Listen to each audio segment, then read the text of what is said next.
It's the search for answers that has brought us here together today. My name is Eric Worre, and for almost 30 years I've been an entrepreneur, struggling at times, but ultimately succeeding.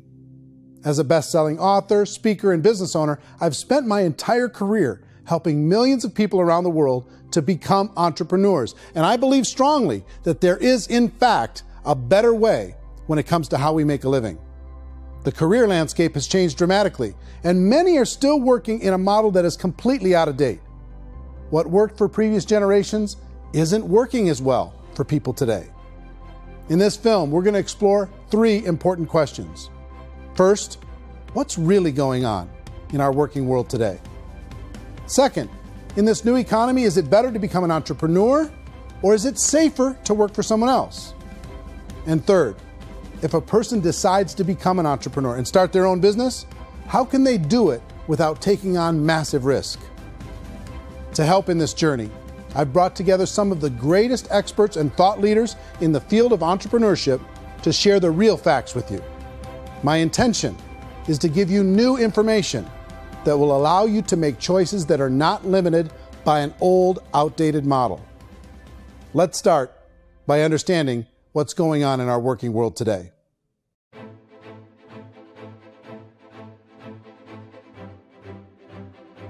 Let's look at unemployment. 30–40% of the people are honestly not working, but would be working. What our government does is if you haven't found a job in 6 months, we don't call you unemployed. We pretend you dropped out of the labor force. I've often said that unemployment, particularly structural unemployment, that's unemployment due to technological changes, is the first sign of economic growth. Think of it, 10 people live on an island. They go out every day and fish. One day, new technology shows up. A missionary brings them a net. Now, using the net, one pilots the boat, one throws the net. 2 fishermen can do all the work 10 used to. That's a 500% increase in productivity, 2 doing the work of 10, in one day. You don't have to learn a lot to learn how to throw a net instead of throw a fishing line. The island's got a big problem, 80% unemployment. But the island still has all the wealth of the fish because the 2 people produce as much fish as 10 did. Now, of course, looking back in history, these changes used to take thousands of years. And during that time, we went into farming and transportation. Some of us became doctors and some teachers and lawyers, and we developed all these new professions and new manufacturing jobs. Today, these changes are occurring literally in one day when a new technological advance occurs, and we don't have the social structures to deal with it or to retrain the unemployed people. So one of the things that I think is interesting as I travel across the country and really travel around the world is the way that we work and the way we get paid for work is changing pretty dramatically. On a global basis, everything is being turned upside down because of the rapidly advancing technologies. They are eliminating many jobs, and we have been left with many people not prepared for the jobs that exist. A lot of demand in public companies was to squeeze out all the fat and to get just as much margin as we possibly could, and fat equals humans. So this idea of job security in information age is so obsolete, but it's still taught inside our school system, and that's where the problem starts. There's no financial education in the school system, and people are still trained to be employees to work for that paycheck. This is a chart on the middle class. What's happening in the middle class, those that went to school, their incomes have been coming down for years. And parents still say to their kids, go to school, get a job. Now what happens to all those middle class people who are dropping off the ends of the chart? Well, they become what's called working poor. And this is what happens to working poor. But they say poverty is ending. Well, poverty may be ending, but working poverty is going up. And this is food stamp usage. So food stamp usage in America is going through the roof right now, because people cannot earn what they call a living wage. Most people have experienced financial pressures that I think are probably greater than they have been in the past. If you're not working for yourself, then it's going to be a pretty hard road for a lot of people. Today, if you're going to control your future, the 40-40 plan is gone, where you can graduate from college and get a job and work for 40 hours a week for 40 years. That day is gone. So some of these charts actually tell you what's going on. And this is a really interesting one. You know, people are going back to school because if I go back to school, I'll get a nice job. But this is what's happening to, it's called Sallie Mae, which is the student loan guys. Student loan is going through the roof. It's now over $1 trillion, and student loan debt is worse than credit card debt. So when people stopped using credit card, the government got people into or student loan debt. And the problem with student loan debt is you can never be forgiven. See, with credit card debt, you can declare bankruptcy and then all's forgiven. But student loan debt, you can declare bankruptcy, you still owe it. It's the worst of all debt. But this is the next picture. Look at this chart here. This is what's happening to wages of college graduates. It's going down. So you go to college, you rack up all this debt, but you earn less money. Now, that's not that intelligent. Average person who's been working a lifetime in America today is ending their lifetime at 65 with about $41,000 in assets. They earned just enough to survive.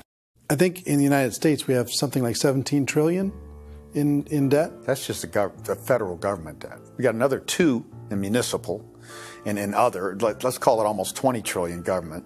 We've got 40 trillion in private debt. That comes up to close to 60 trillion. When you then add something we never had before, what you were talking about, when we look at the unfunded portion of Social Security and primarily Medicare, Medicaid, that at the most conservative estimates from outside firms, Kleiner Perkins, 67 trillion and growing. That's more than all our other debt. There's less conservative estimates that say it's 84 trillion or higher. I added up conservatively $127 trillion in total debt. Debt is a financial drug. When you take it to excess, it's like taking a drug. Yeah, it makes you feel better, it enhances your performance, but at a huge cost, eventually it kills you. And so that's what happens. We keep doing more and more debt, and you get less and less results, just like a drug, until the debt gets so high that it crushes the whole system. That's where we're at, 8.2 times GDP. You know who I feel sorry for? I feel sorry for the person who dreads going to work, who is sick to their stomach on Monday morning, who hates their alarm clock, who gets a little glimmer of hope on a Wednesday because it's hump day and says, thank God it's Friday.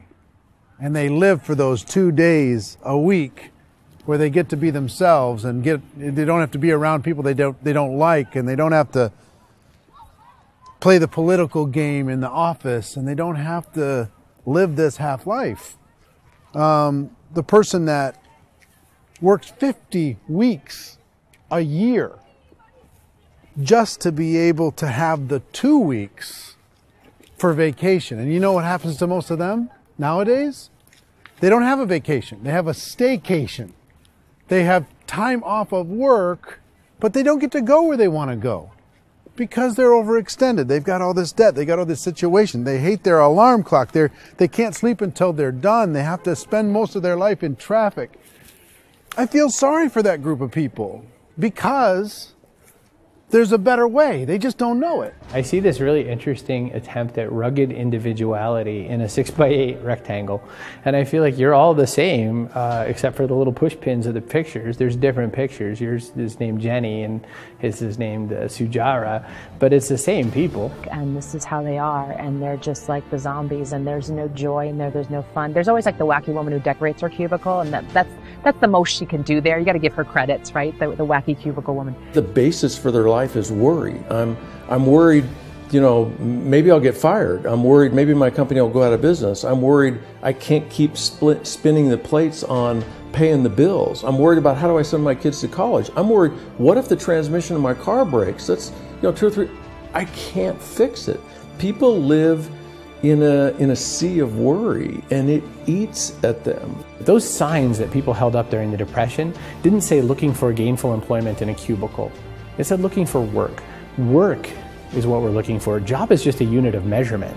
Work is what we're going after. It's time to look in the mirror and say, it's not the economy, it's my economy. It's my little world of where I am. I need to improve. I'm not going to wait for the economy to come back because, frankly, the economy is doing great in this country. So I'm here on Wall Street, the financial center of the universe, the financial capital of the world.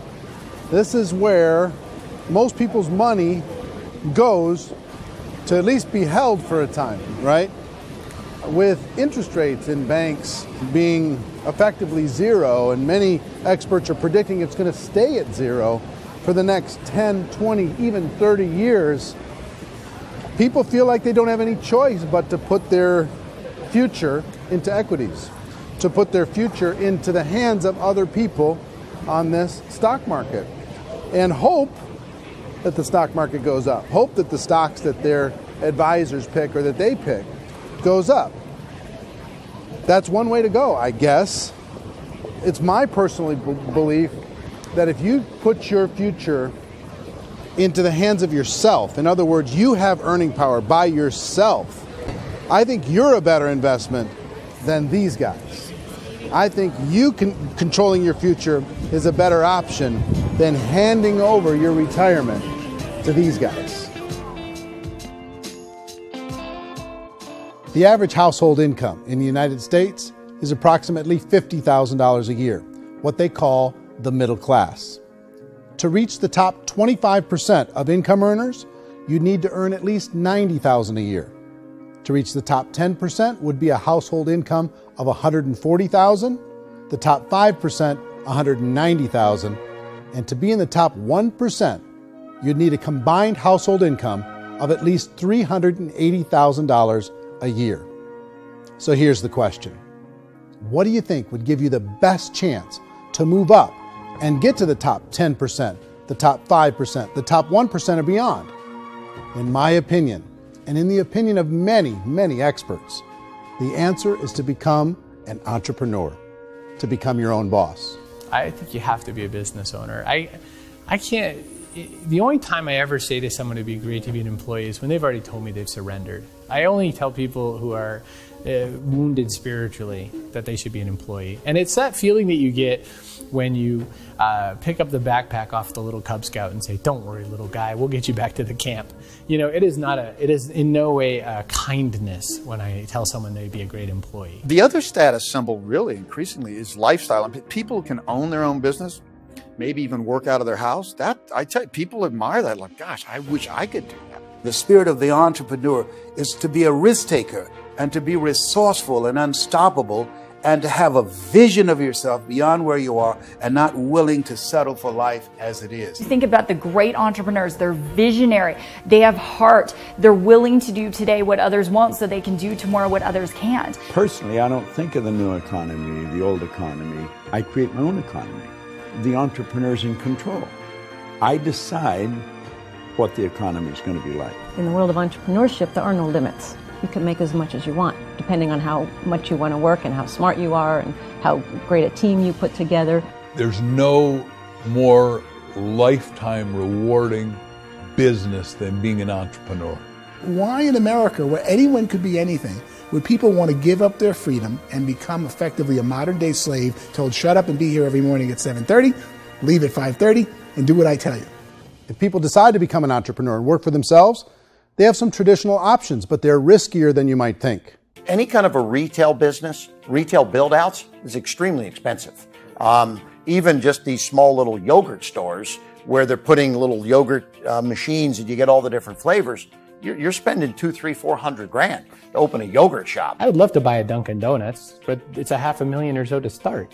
I don't quite have that just-in-case money. Risking lose it all, and most guys do 2 or 3 times, and even big guys like Branson, because I'm such a fan of his, half his companies don't work. If you make $1 million, your problems are going to go. If you make $1 billion, your problems are really going to go. Just the opposite. You and I know when you're making $1 million, you got $1 million responsibilities. You make $1 billion, you got 1,000 times $1 million responsibilities. And most people say, I'd love to be my own boss. 70% of Americans would love to be their own boss, according to recent polls. But they don't know how to get there. Because what are you going to do? One, you could buy an existing business. If somebody's selling an existing business, you have to ask why. Usually because it's probably hard. It's probably not making as much money as they hope. 2, they could buy a franchise. A little less risk, proven system, but it's expensive to be able to do that. 3, they could start something from scratch. And that's where a lot of people feel like, I don't have the chops to do it. I don't have the money. I don't have the product idea. I don't have the expertise. I don't have whatever it's going to take to be able to get there, and I can't risk my family to do it. So, 4th, they could become an investor. A lot of people in this town invest to try and figure out a way, but you got to be pretty smart with that game too, right? Venture capitalists, who are the very best and most sophisticated in investing in new breakthrough businesses, make it on 1 out of 11. That means 10 out of 11 are mediocre or fail. Most of them fail. That's the risk there. An angel investor is lucky to get 1 out of 15 or 20. A business is a team sport.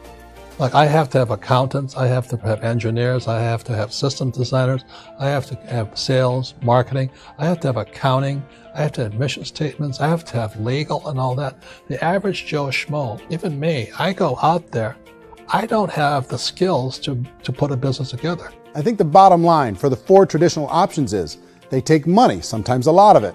They take expertise, and they take time. All of that adds up to just too much risk for most people. I bought a business from somebody else and it was a lot of work. And you start wondering, what did I just buy? Because I guess ultimately I own your email list and I just overpaid for it. People that start their own business, they spend a lot of money, they spend a lot of time, a lot of effort to get things started. And the more you invest on the upfront, the harder you typically work at it. I can tell you what the success rate is of a restaurant. What is it? They're crazy enough. About 90% of them fail. About 90%? In how quickly? Year less. Wow. And if we're talking non-franchise, we're talking franchise, Sure. That's totally different. Yeah. But our students aren't getting franchise restaurants.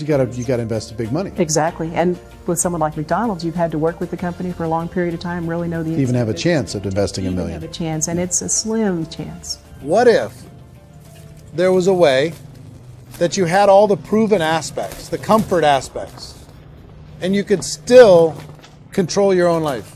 What if there was both?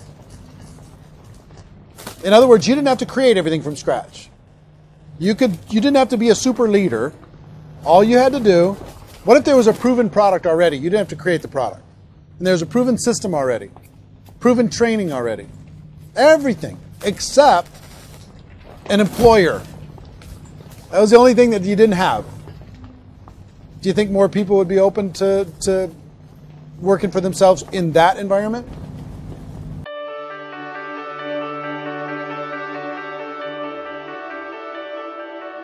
In our search for a better way to make a living, we've come to the conclusion that becoming an entrepreneur is actually safer than being an employee.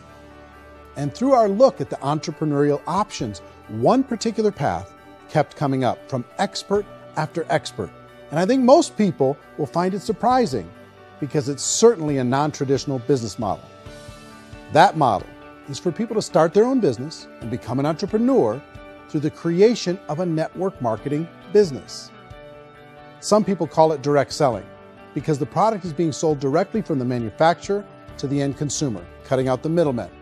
Other people call it multi-level marketing, or MLM, because there are multiple levels of commissions paid.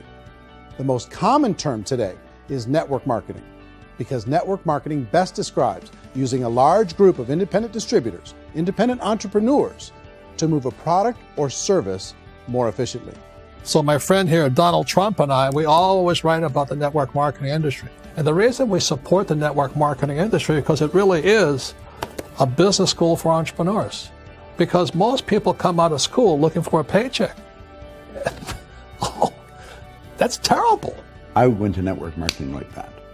I think if it didn't exist, we should invent it. It is that good. I think direct selling is a great way to do business today. It's very easy to get into that industry, and you can be self-employed, be, in effect, an entrepreneur. When we see multi-billionaires adding network marketing companies to their portfolio of companies, that would be a clue. When we see people who are very famous authors and very famous business people endorsing the industry, that would be a clue. These network marketing companies aren't $50 million companies. They're billions and billions of dollars. They lead the stock market. They're major companies. When we're going to get it? You know, and you're going to school to work for a paycheck. But if you want to be rich, be an entrepreneur. And network marketing gives you the spirit to be an entrepreneur. A traditional company will spend up to 50% of their total revenue on marketing. Network marketing companies use a different approach.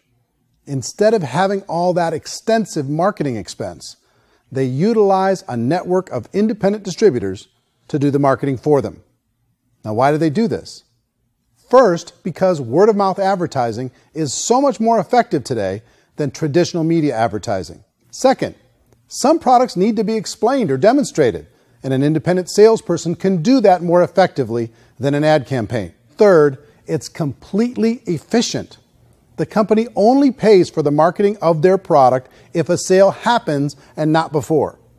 Imagine if Amazon allowed you to become an independent distributor and paid out 40% of its revenue to that distributor group. All you had to do as a distributor was recommend a product, and if a person bought it on Amazon, Amazon would take care of all the logistics, and you'd get paid for bringing the customer. Now imagine you got paid for every purchase that customer made for the rest of their lives. Well, Amazon doesn't offer this option, but network marketing companies do. 85% of all buying decisions in our society are made as a result of word of mouth or reputation. We're recommending things to each other all the time. You know, who's your dentist? Who's your doctor? Who's your lawyer? What detergent, are you using? What legal system are you using? What product are you using? We're talking to each other about the things that we love anyway. When you go into a big box retailer, you're lucky if the clerk looks you in the eye, much less gives you any detailed or accurate information about what you're purchasing. So of course, this personal information, this education coming from a friend, a neighbor, a relative, or even a stranger, but one who has experience with the product is extraordinarily valuable. As a matter of fact, network marketing can educate consumers probably better than any other form of marketing.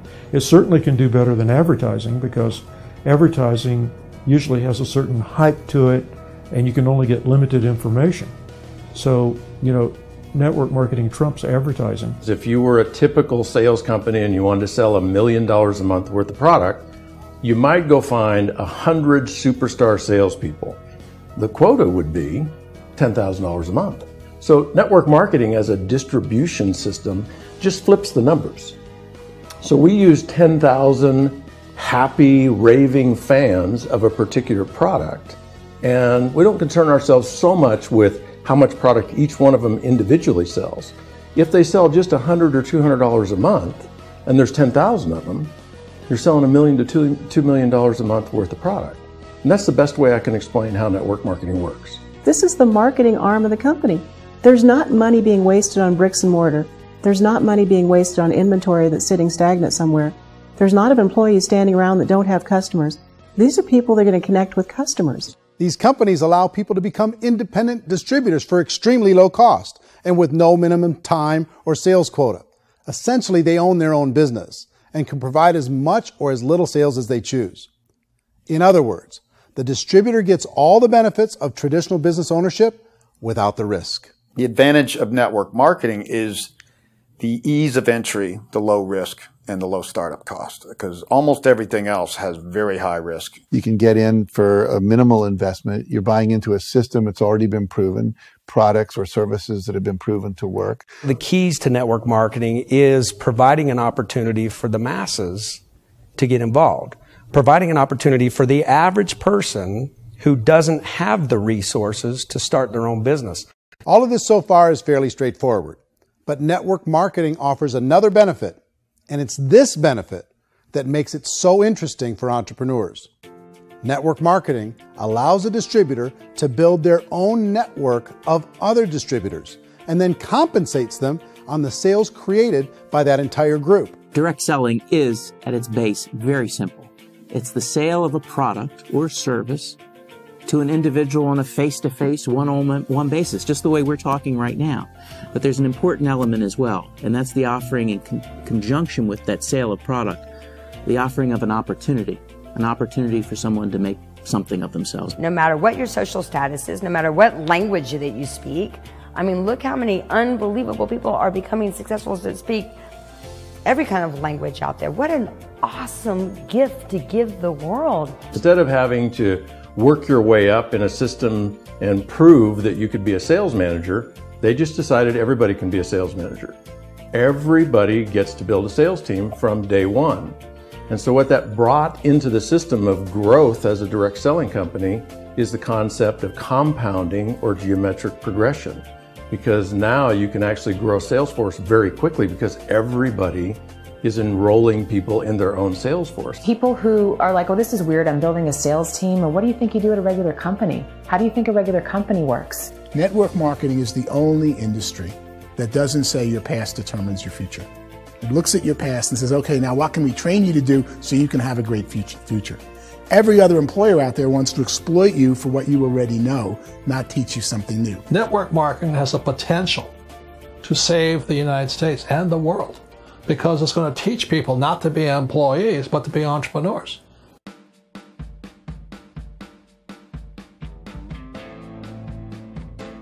According to the Direct Selling Association, if you add up all the network marketing companies around the world, they combine to do over $178 billion a year in retail sales. To give you an idea of how big that really is, the NFL, the National Football League, does approximately $9 billion a year. The music industry does a little more than $16 billion a year, and the movie industry does about $80 billion a year.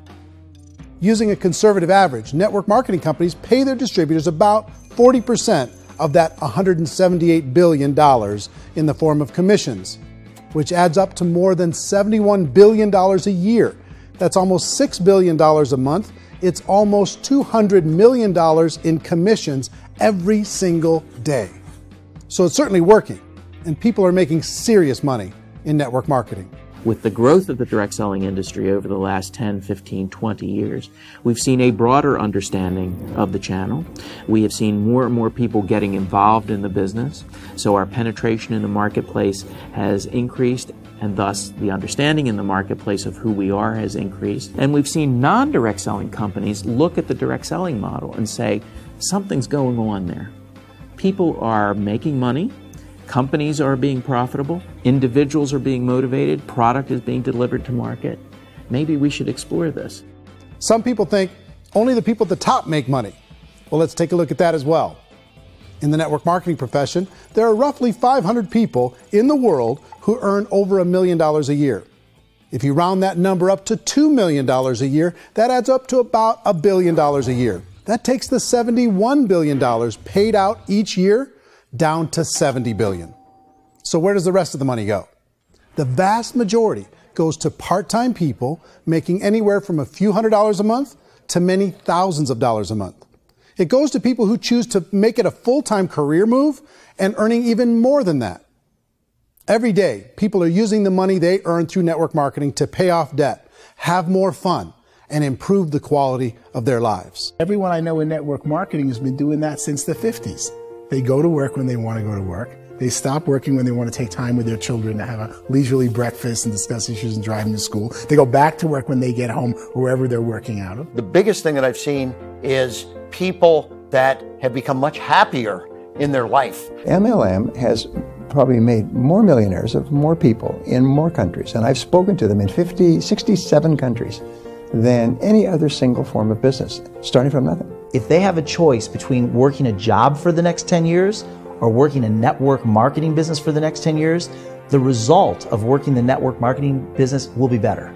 A lot of people within the industry go on and make this a career and do extremely well at it. Network marketing has been nothing but good for everyone I know that's been involved with it because they did it seriously and they played full out and they've been very successful. It's been a constant barrage of success stories and people showing off stuff that they got as a result of it. How many people are involved?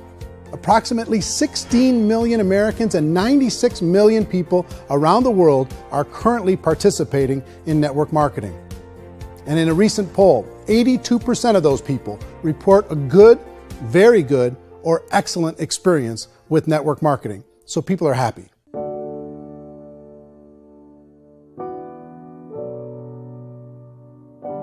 So I've taken a look at the network marketing profession and really tried to understand why so many people are confused as to the validity of this as a business. One is this pyramid shape. People get really messed up with this pyramid. Oh, it's one of those pyramid things. So I just think there are a lot of haters out there who really don't understand the industry and say, oh, it's a get-rich-quick scheme. It's a pyramid. Well, corporate America is a pyramid scheme. You know what I mean? It goes like this. You have thousands of MBAs, let's say working for Ford or General Motors or Coca-Cola. If all these MBAs, they're all trying to get to here, that's a pyramid. Only one guy's going to make it. Every 10 years, one's going to make it. Whereas you look at network marketing, it's like this. So you're here, and your job is to develop other CEOs coming up behind you. So it's an inverse pyramid. In network marketing, it's a very simple concept. If you sell product, you get paid. It is paid based on production. There is no first mover's advantage. There is no investment component where the more somebody spends, the more they're entitled to make. So the two are polar opposites of each other. It doesn't matter what shape the company is or the compensation plan is shaped, whether it's a circle or a pyramid or a triangle or a trapezoid, it doesn't matter. If compensation is coming primarily from recruitment, then you've got a problem. On the other hand, if an operation is basing their compensation to participants on the basis of sales, even when those sales are generated by people you've recruited, well, then you're a perfectly legitimate enterprise. That's the legal test. It's the practical test. Another issue that's been true in the past that is no longer true now is people used to be in network marketing loaded up with products that they couldn't sell, and they ended up a loser. They ended up with a bunch of product in their garage. They ended up with a bunch of products sitting in their kitchen shelves or whatever, and they thought they could sell it, and then they weren't willing to or able to sell it, and they ended up with a bunch of stuff, and they were bitter about it. There was this thing called front loading where you had to buy, like, well, if you bought $25,000 worth of product, you got better commissions and all this. Today, it's almost all done by computer. It's direct mail, comes from a warehouse somewhere else. You don't have to have all this inventory. You don't have to stock up. It's a paperless world now. Most of it's done online. You have a back office. It really works. And I mean, the technology has changed everything. Third issue is people start talking about 99% of people in network marketing don't make any money. Well, we've talked about that over the course of this journey together. Almost $200 million a day is being paid out to network marketing distributors around the world. The naysayers, the people who say that it doesn't work, are usually the ones who just don't know how to make it work for themselves. And so they're giving you an opinion, and I tell people, don't confuse people's opinions with expertise, because opinions are free. And don't confuse sincerity with the truth, because people can be sincerely wrong. But here's the reality inside of network marketing. The vast majority of people that get involved in network marketing just become customers, and they get involved to be able to purchase product at a lower price. If you take Costco as an example, if a person goes into Costco and gets a membership to Costco so they can get a lower price on the product, we don't call that person a loser because they have a bunch of product that they walked out with a smile on their face. Yet when some people want to take a look at network marketing, they say, well, those people, they're just using the product and they aren't earning an income, so they must be a loser. They're not a loser. They're a happy customer.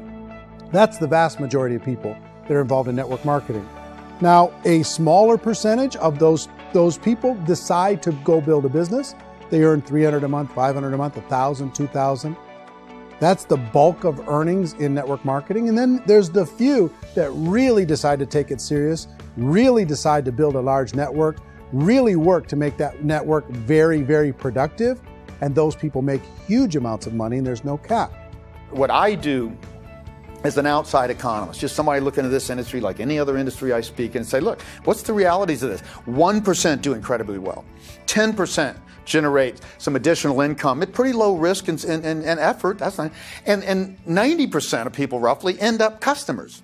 One thing that I think is real when it comes to people's perceptions about network marketing is people put this, and distributors, I think, involved in network marketing have some responsibility for this. They have sometimes unrealistic claims about the product or about the income. Most people who become distributors, they want the money, they want to be successful, but they don't have the skills. They don't know what to do. And when people don't know what to do and they're in a new business, they're scared. And when they're scared, they panic and desperation kind of sets in. So they think everyone they talk to has to get in.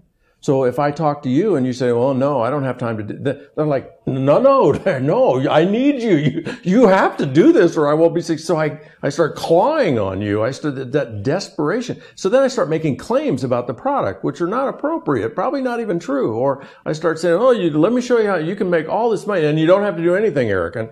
And so you just totally misrepresent the opportunity, and you're clingy with people because you think you need everybody to be successful.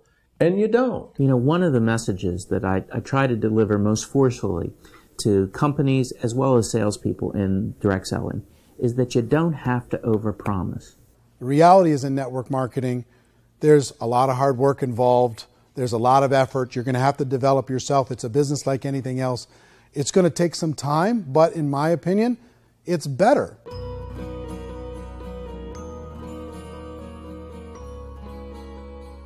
It's light years better for people starting today than it was even 5 years ago. I think it's more widely accepted now, and people understand it is a business. It is being an entrepreneur. It is being a business owner. Our belief system is based upon our evaluation of something, and frequently if we reevaluate a situation, our belief about that situation will change. The industry has changed and it's grown up. It's totally transformed. You've got young people today that have grown up with social media, and they understand networks. They understand how people are connected through technology, and they understand how money flows through those networks. So when they see network marketing, they don't see it the way their parents saw it. And we've all learned, the larger industry that you represent, has all learned from those mistakes and flaws and errors that have happened early on. Early algorithms didn't work the right way. That's all fixed. It's like when they design a computer program, they design the program, then they run it, and then they go back through and they debug it.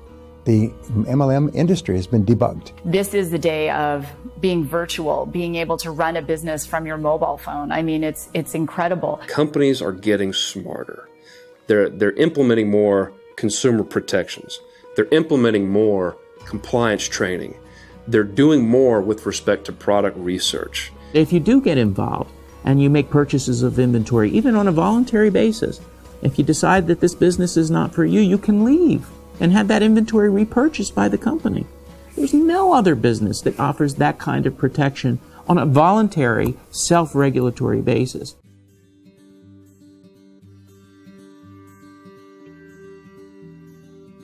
If you decide to look further into a network marketing business in order to generate more cash flow for your family, I would recommend reviewing the following 4 elements. First is the product or service. And on the product or service, I would ask 5 important questions. 1, do you like it? Is it something you would feel comfortable sharing with others? 2, is there a recognized need in the marketplace? It's hard to create a need if one isn't naturally there. 3rd, does the product meet that need? Does it solve a legitimate problem for consumers? And 4th, is it priced to sell? Can it compete in the marketplace? And 5th, is it priced for profit? Is there enough margin for the company and the distributor to be able to generate income for the long term? If you can answer the questions on the product to your satisfaction, the next element to consider is the company itself. Is it well run? Do you believe in the founders or the management team? Do you feel they have what it takes to go all the way? See, it doesn't matter how good the product is if the management can't take care of the company. Good management can change with the times. They can handle adversity. They can make good decisions. Make sure you choose a company that can serve you for a long time. The 3rd element to consider is the compensation plan. And with that, there are 3 important things to look at. First, a brand new person needs to be able to generate some money fairly quickly. It may be an obvious reason, but you can probably imagine the ripple effect of a distributor getting involved and having even a small victory fast. That can only help with the overall success of the organization. Second, a person should be able to develop a moderate part-time income in a reasonable period of time. As they develop their network and as their sales grow, they should be able to enjoy more benefits. And third, for the people who are really serious, for those who decide to really go pro in the network marketing profession, there should be the possibility to make a serious full-time income if they work hard and are committed to developing their skills. If you're comfortable with the product, the company, and the compensation plan, the last thing you should look at is the support that will be made available to you. Does the company have a website? Does it have a solid online reporting tool? Do they have comprehensive training available? Do they host events to help you build your business? If you decide to do this, what kind of a support system can you plug into? Choosing a network marketing company is a personal decision. But evaluating the 4 elements of product, company, compensation plan, and support is a great place to start. Is the company promising that you're going to get rich quick or that you can make a lot of money without a lot of effort? That's a red flag. Is there a product that you really believe in that you think can be sold? Or are you being told by salespeople or the person who's trying to recruit you or by the company itself that don't worry about the product, all you have to do is recruit other people into the business? Red flag, warning sign. If you're hearing that, take a second or even a third look. Get to know the customers, the products, the business, have some success, and see where the opportunities might take you to move up in the organization. You want to find out how concerned are they about my education, my training, and my development? Is there a space for me to grow? Most important question. Learn everything that you can about the product. Make sure it's something that you believe in, and learn everything you can about the industry and work that system. You have to be very passionate about whatever that company is doing. I would get involved. You can always test drive anything, you know, the product, the service, the community, and then lean into it a bit. If it feels good, then lean into it a lot. Behind me is the Lincoln Memorial. And this is a place where Martin Luther King Jr. had his famous I Have a Dream speech.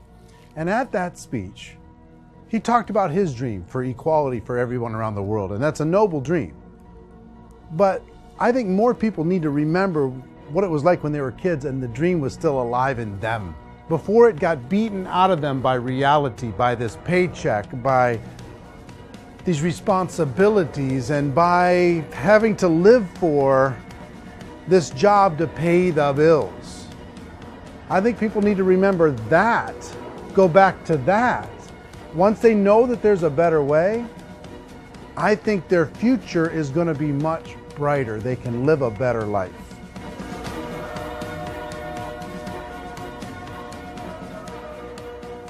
So if you're considering getting involved in a network marketing company, let me offer you just a few pieces of advice. First, network marketing isn't perfect. It's emotional, it's challenging. Like any entrepreneurial venture, it can have its up days and its down days. But if you have an entrepreneurial bone in your body, it's just better. Second, if you're going to do it, decide to be professional. Decide to go pro. It's better to do that than just be this amateur sticking your toe in the water. Third, as any professional, you're going to have to learn some new skills. And I promise you, inside of the network marketing profession, they're not too difficult to learn. Fourth, like anything worthwhile, it's going to take some time. Don't expect that you're going to get to the finish line right out of the gate. And fifth, it's worth it. It's worth it to be able to take charge of your life again. It's worth it to be able to control your own financial situation. It's worth it for the people you're going to be able to spend time with. It's worth it for the things you're going to be able to see and the experiences you're going to be able to experience. It's worth it for the causes you're going to be able to contribute to, the lives you're going to be able to touch, the customers you're going to be able to help, the friendships you're going to be able to develop. I promise you, it's worth it. Remember, most people are searching for answers just like you are. But I do have to tell you the catch to network marketing. If there is a catch, if you want to understand this from an emotional point of view, people say, well, it sounds too good to be true. It's not. It's hard work. But here's the catch. Most people still don't understand it. So you're going to have to endure the loss of social esteem from ignorant people. The uneducated will think less of you. Now, if you can handle that, you're on your way. If that's going to destroy you, you know what? Entrepreneurship in general probably isn't in your future. If you can face that catch, you can become unstoppable. I want everyone to really contemplate this if they're not in network marketing. You're in a job, you probably have a mortgage, you have rent, you have debt, whatever's going on. You're in a prison. You work just hard enough to keep them from firing you, and they pay you just enough to keep you from quitting. Come on! I've been there, done that, and bought that t-shirt. In network marketing, if you run into failure, it's really just a homework lesson for yourself. There's no one to blame. You really have no excuse not to be successful. You just don't. People don't want to hear that, but there's so much available to you. If you want to be a good network marketer, be a student to the people above you, be a fellow traveler to the people on the same level, and be a teacher to those below, and know when it's appropriate to do which. People who are not afraid of asking people to buy things or not afraid of persuading people with the chance they may say no. These people own the future. Nothing happens until something moves. So you got to go move, you got to go do something, or nothing's going to change in your life. In the beginning, you're going to do a lot of things that you don't get paid for. But as you go down the road, you get paid for a lot of things that you don't do. And your job is rehabilitate the spirit, the entrepreneur spirit in all of us. You get it back. Either give it a strong yes or a strong no, but no wishy-washy, dilly-dally stuff in the middle.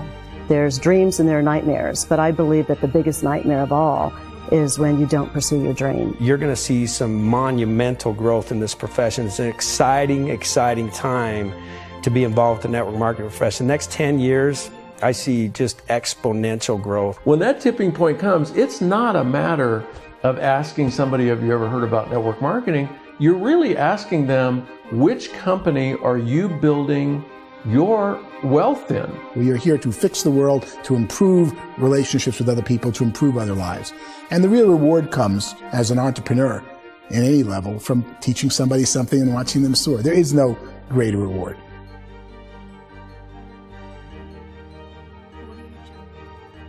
Life's too short to spend it living someone else's dream instead of your own.